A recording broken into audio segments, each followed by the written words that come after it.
आणि आदरणीय डॉक्टर साहेबांच्या आशीर्वादाने आमचे ज्येष्ठ बंधू यांना या ठिकाणी भाजपची उमेदवारी दिलेली आहे आणि अतिशय उच्च शिक्षित असे सर्वजण या ठिकाणी 10 प्रभाग आहेत। त्या 10 प्रभागामध्ये ताईसाहेब आपल्याला त्या ठिकाणी सर्वांची नावं सांगतील।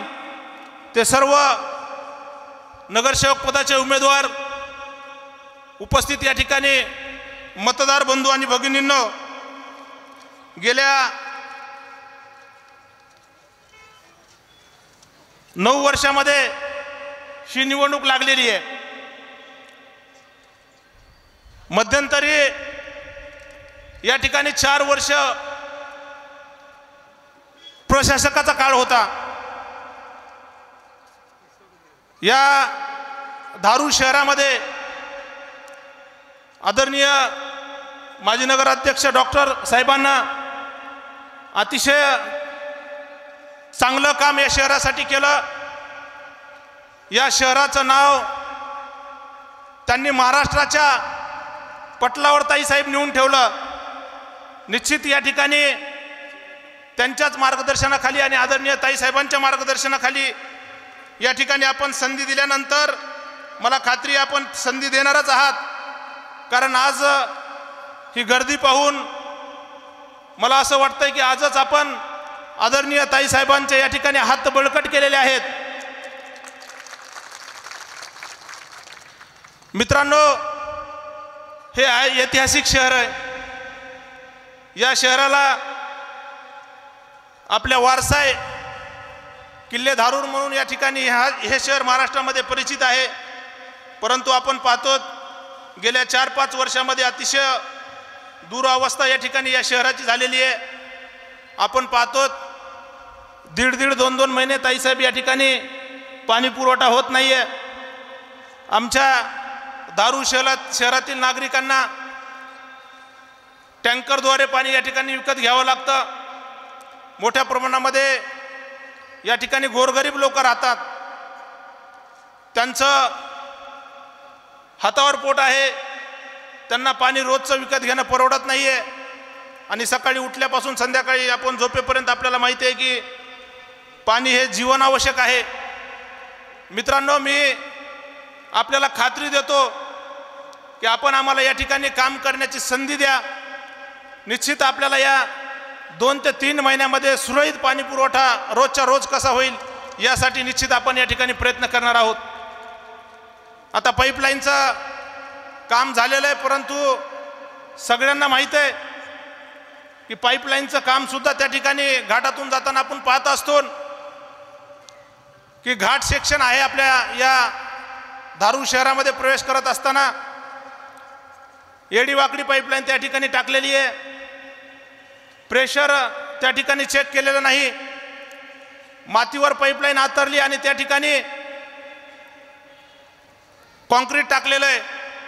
मला वाटतं पावसाळ्यामध्ये ते माती घसरल आणि त्या ठिकाणी सुद्धा निश्चित पाईपलाईन तुटण्याचं आणि फुटण्याचं या ठिकाणी होईल असं मला वाटतंय। म्हणून आपल्याला त्याच्यावर सुद्धा येणाऱ्या काळामध्ये चांगलं काम करावं लागेल। धारूर शहराचे हद्दवाढीचा प्रश्न आहे।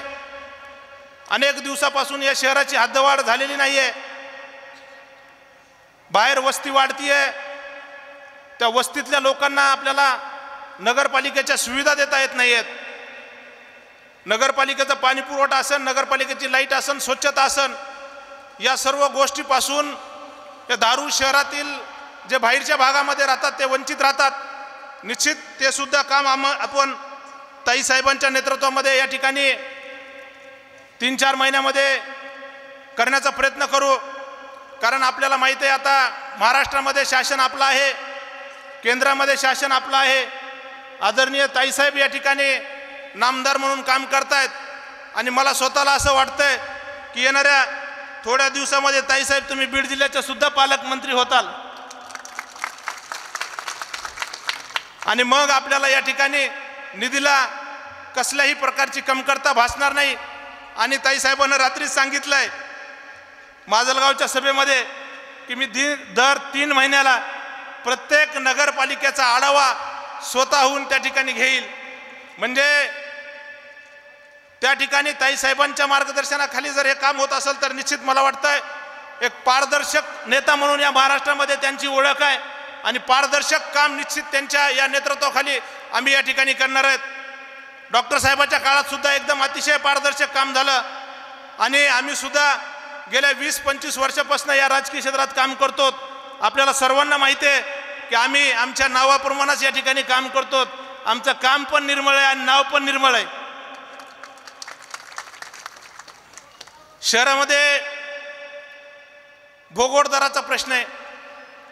बऱ्याच प्रॉपर्टी अशा आहेत की त्या ठिकाणी PTRला मालकीमध्ये नाव नाही आणि ते नाव नसल्यामुळं त्यांना घरकुलाचा लाभ मिळत नाही आहे. ताईसाहेब त्यापासून ते वंचित राहत आहेत.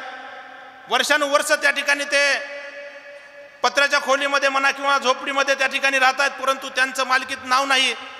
आपल्या मार्गदर्शनाखाली ते सुद्धा त्यांना ठराव घेऊन विक्रीसाठी प्रतिबंध करून त्यांना त्या ठिकाणी घरकुलाचा फक्त लाभ मिळावा म्हणून त्या ठिकाणी तो सध्या प्रश्न आपण या ठिकाणी मार्गी काढावा अशी मला आपल्याला विनंती आहे. शहराची स्वच्छता वाढवण्याचं काम सुद्धा आपण या ठिकाणी येणाऱ्या काळामध्ये करणार आहेत. शहरामध्ये आपल्या लहान मुलांना आणि माता भगिनींना विरंगुळ व्हावा म्हणून गार्डनची सुद्धा या ठिकाणी व्यवस्था नाही. मला वाटतं ती सुद्धा व्यवस्था आपण येणाऱ्या काळामध्ये करू. किल्ल्याचं संवर्धन करून त्या ठिकाणी सुद्धा ताईसाहेब जर गार्डन करता आलं, बऱ्याच किल्ल्यामध्ये गार्डन आहेत आपण पाहतोय, ते जर करता आलं तर आपण त्यासाठी सुद्धा आम्हाला मार्गदर्शन करावं आणि त्यासाठी प्रयत्न करून मोठ्या प्रमाणामध्ये आपण निधी त्या ठिकाणी उपलब्ध करून द्यावा. मागच्या काळामध्ये आपल्या सरकारमध्ये निधी आला होता, परंतु त्या ठिकाणी काम दर्जेदार झालं नाही. ते किल्ल्याचं काम परत त्या ठिकाणी भिंत ढासळली म्हणून त्या ठिकाणी लोकांच्या या शहरातील थोड्या भावना दुखावलेल्या आहेत मधल्या काळामध्ये. म्हणून आपण त्यासाठी सुद्धा जाणीवपूर्वक प्रयत्न करावेत. शहरामध्ये शौचालयाची व्यवस्था नाही आहे. खेड्यापाड्यातून या तालुक्यातून जर लोक आले तर त्यांना अडचण होतीये. त्या ठिकाणी सुद्धा प्रत्येक भागामध्ये एक स्वच्छ शौचालय आणि त्या ठिकाणी पाणी पुरवठ्याची व्यवस्था सुद्धा आपण त्या ठिकाणी करणार आहेत. शहरामध्ये अनेक तलाव आहेत. आमच्या शहराचं एक वैशिष्ट्य आहे की शहरामध्ये 4-5 तलाव आहेत, छोटे छोटे गाव तलाव ज्याला आपण म्हणतो, ज्या ठिकाणाहून सांडपाण्यासाठी वापर केला जातो. त्या ठिकाणी सुद्धा आपण पाहतो घाणीचं साम्राज्य. त्या ठिकाणी सुद्धा एक संरक्षण भिंत बांधून एक चांगलं त्या ठिकाणी पार्थवे वृक्षारोपण त्या ठिकाणी केलं जाईल आणि त्याचं सुद्धा चांगलं संवर्धन आपण मोठमोठ्या या व्यक्तीचे नावं त्या तलावासाठी दिलेले आहेत, त्याचं सुद्धा या ठिकाणी सुशोभीकरण करण्याचं काम करू. प्रत्येक भागामध्ये प्रत्येक समाजामध्ये एक चांगलं सुसज्ज असं समाज मंदिर, प्रत्येक गोरगरिबांचे त्या ठिकाणी लग्न होतील, ते सुद्धा आपण या ठिकाणी काम करणार आहेत. महिला बचत गटाचा मोठा प्रश्न आहे. महिला बचत गटाच्या माध्यमातून निश्चित महिला सक्षमीकरण कसं करता येईल आणि महिला बचत गटाच्या माध्यमातून एक मोठा निधी त्या ठिकाणी उपलब्ध करून त्याच्या माध्यमातून छोटे मोठे उद्योग कसे चालू करता येतील या शहरामध्ये आणि त्यांचं महिलांचं खऱ्या अर्थानं आर्थिक सक्षम त्यांना कसं करता येईल त्या दृष्टीनं सुद्धा आदरणीय ताईसाहेबांच्या मार्गदर्शनाखाली काम होईल. आपण पाहतोय महाराष्ट्र शासनातर्फे आदरणीय ताईसाहेब आणि फडणवीस साहेबांना या ठिकाणी लाडली बहीणच्या माध्यमातून काही प्रमाणामध्ये महिलांना हातभार लावण्याचं काम केलं. निश्चित येणाऱ्या काळामध्ये सुद्धा आणखीन त्यांच्या मार्गदर्शनाखाली जे जे म्हणून काही करता येईल महिलांसाठी ते आपण करण्याचं काम करू. धारूर शहराचा मुख्य प्रश्न आहे ताईसाहेब आमचा की घाट अरुंद आहे आणि त्या घाटामध्ये गेल्या अनेक वर्षामध्ये खूप ॲक्सिडेंट झालेले आहेत. अनेक लोकांचा त्या ठिकाणी जीव गेलेला आहे. 4-5 दिवस झाले की त्या ठिकाणी काही ना काही घटना घडते आणि आता ऊसाचा सीझन असल्यामुळं तर त्या ठिकाणी जास्त अडचण होतात, कारण ऊसाच्या ट्रॉल्या त्या ठिकाणी घेऊन जाताना अडचण येते. म्हणून माझी आपल्याला विनंती आहे की ते राष्ट्रीय महामार्ग असल्यामुळं आपण गडकरी साहेबांना सांगून तेवढं आमचं जर काम लवकरात लवकर जर केलं तर निश्चित त्या ठिकाणी मदत होईल. म्हणून आपण ते थोडं लक्ष घालून जाणीवपूर्वक ते काम करावं अशी आपल्याला या ठिकाणी विनंती करतो. धारूर शहरामध्ये ग्रामीण रुग्णालय आहे, परंतु त्या ठिकाणी असुविधा भरपूर आहेत. त्याही ठिकाणी आपण जास्तीचा निधी देऊन डॉक्टर तिथं रेग्युलर कसे थांबतील हे आपण थोडंसं प्रयत्न करावे. कोरोनामध्ये ताईसाहेब त्या ठिकाणी ऑक्सिजनची सोय नव्हती, परंतु आम्ही एक सामाजिक दायित्व समजून मी त्यावेळेस आमदार साहेबाला सांगितलं की ऑक्सिजनची व्यवस्था करा, पण त्यांना व्यवस्था केली नाही त्या काळामध्ये. परंतु मी विक्रांत भैया स्वतःच्या खर्चातून 3 लाख रुपये खर्चून ताईसाहेब 10 बेडची व्यवस्था त्या ठिकाणी केली होती. आणि मग आमच्या ऑक्सिजन ज्यांना कमी पडायचं त्याच्या रुग्णाची या ठिकाणी सुविधा निर्माण झाली. ते सुद्धा आपण त्या ठिकाणी येणाऱ्या काळामध्ये हे करावं. ग्रामीण रुग्णालयाचा रस्ता फार दिवसापासून त्या ठिकाणी झालेला नाही. आम्ही अनेक वेळा त्या ठिकाणी सांगितलं, परंतु होत नाही आहे. असे अनेक प्रश्न या शहराचे आहेत. मागील काळामध्ये काय काय झालं आपल्याला सर्वांना माहीत आहे की या ठिकाणी गेली 4 वर्ष आज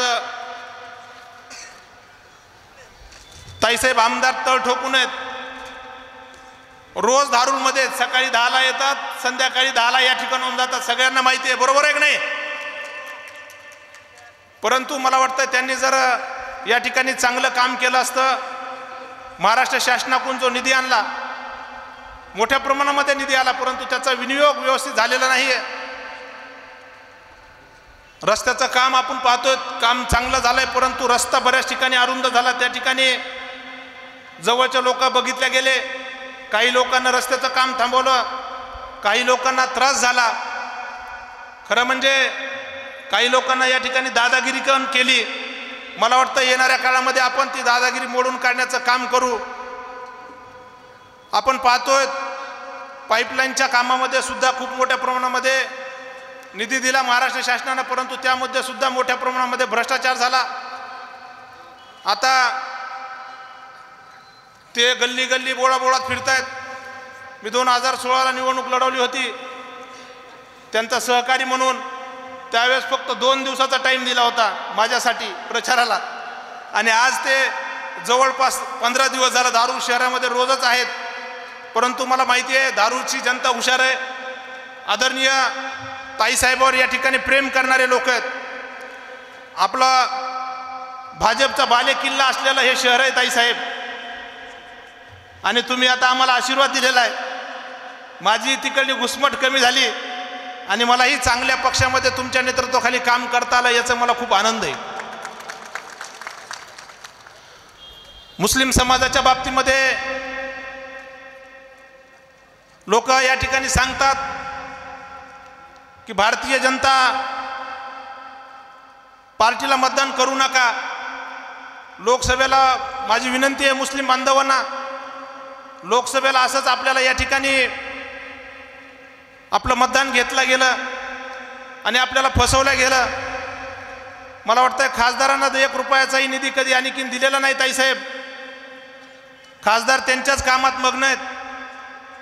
माझी आपल्याला हात जोडून विनंती आहे, डॉक्टर साहेब असतील किंवा आम्ही असतो, आम्ही नेहमीच जातीपातीच्या पलीकडे जाऊन या ठिकाणी काम केलंय. माझ्या वडिलांना मुस्लिम समाजाच्या अनेक कार्यकर्त्यांना सराफी व्यवसायामध्ये स्थिर आणि स्थावर केलं. त्यामध्ये शेख याकूब असतील, शेख उस्मान भाई असतील, अनेक जण असे कार्यकर्ते या ठिकाणी सोबत घेऊन आम्ही काम केलेलं आहे. कधी मुस्लिमाचा काही प्रश्न असेल तर डॉक्टर साहेब सुद्धा त्या ठिकाणी समोर उभे राहतात. आम्ही सुद्धा त्या ठिकाणी येतो. सामाजिक सलोखा कसा ठेवता येईल, निश्चित आम्ही जरी मागच्या काळामध्ये एकमेकांचे विरोधक असलो तरी आम्ही सामाजिक सलोखा कसा राहील हे नेहमीच आम्ही या शहरासाठी दोघांना पण बघितलेलं आहे. आदरणीय कैलासवासी भैया असतील किंवा आमचे वडील अंबादासराव निर्मळ असतील कैलासवासी, यांनी सुद्धा या ठिकाणी सामाजिक सलोखा ठेवण्याचं काम केलं होतं. त्यांचाच वसा आणि वारसा सुद्धा आम्ही या ठिकाणी चालवत आहोत. राजकारणापुरतं राजकारण असावं, 20% राजकारण आणि 80% समाजकारण हे नेहमीच आम्ही करत आलेलो आहोत. मित्रांनो, आपल्याला विनंती आहे, हे धारूर शहरासाठी चांगली संधी आहे. आज लोक पाहतायत की कुणी काय केलंय हे मला वाटतं जास्त काही आपल्याला सांगायची गरज नाही आहे. परंतु महाराष्ट्रामध्ये आपलं सरकार आहे, केंद्रामध्ये आपलं सरकार आहे आणि निश्चित मला खात्री आहे की या दारू नगर परिषदेला मला कधीच एवढा निधी आला नाही. एवढा निधी येणाऱ्या काळामध्ये आपण जर संधी दिली तर मला वाटतं आदरणीय ताईसाहेबांच्या नेतृत्वात देतील ताईसाहेब. आणि जे जे म्हणून काही आपले प्रश्न असतील ते सर्व प्रश्न आम्ही या ठिकाणी प्रामाणिकपणे साहेबांच्या मार्गदर्शनाखाली आणि आदरणीय ताईसाहेबांच्या मार्गदर्शनाखाली या ठिकाणी सोडवण्याचा प्रयत्न करू. आता मी आपला जास्त वेळ घेणार नाही आहे, कारण या ठिकाणी 2-4 वक्ते बोलणार आहेत. मी जाता जाता आपल्याला एवढंच सांगेन की एक चांगली नामी संधी आपल्याला या ठिकाणी आलेली आहे. चांगले उमेदवार आपण या ठिकाणी दिलेले आहेत. तुम्ही पाहतोय त्यांचं राजकारणामध्ये तर ते बॅकबोन म्हणून आमच्या पाठीमागे ताई असतात. ते राजकारणात जास्त जरी काम करत नसले तरी सरप असोसिएशनचं काम त्यांना या ठिकाणी चांगलं केलं गेल्या 5-7 वर्षापासून. आणि तुमचं रोटरी क्लबचं सुद्धा त्या ठिकाणी त्यांना काम केलेलं आहे. प्रत्येक समाजाच्या या ठिकाणी माणसाबरोबर त्यांचे अतिशय जिव्हाळ्याचे संबंध आहेत. आणि म्हणून मला असं वाटतं की उमेदवार निवडताना सुद्धा आपण त्या ठिकाणी सर्वांना तपासलं पाहिजे आणि तपासून आपण त्या ठिकाणी मतदान केलं पाहिजे. आज लोक येतील, थापा मारतील, गप्पा मारतील. एखाद्याला विचारलं तर तो म्हणेन मी तुम्हाला चंद्रसुद्धा आणून देईन. इतक्या गप्पा मारणारे लोक या निवडणुकीत आहेत. तुम्हाला माहिती, मी नाव कुणाचं घेणार नाही, परंतु असल्या थापांना तुम्ही या ठिकाणी बळी पडणार नाहीत याची मला खात्री आहे. आणि येणाऱ्या 2 डिसेंबरला आपण आमचं चिन्ह आहे कमळ, त्या कमळासमोरील बटन दाबून नगराध्यक्षपदाचे उमेदवार आदरणीय रामचंद्र भाऊ आणि बाकी ज्या सर्व उमेदवार आहेत त्यांना आपण प्रचंड मताने विजयी करून द्याल एवढीच मी या ठिकाणी आपल्याला हात जोडून या ठिकाणी विनंती करतो आणि थांबतो. धन्यवाद.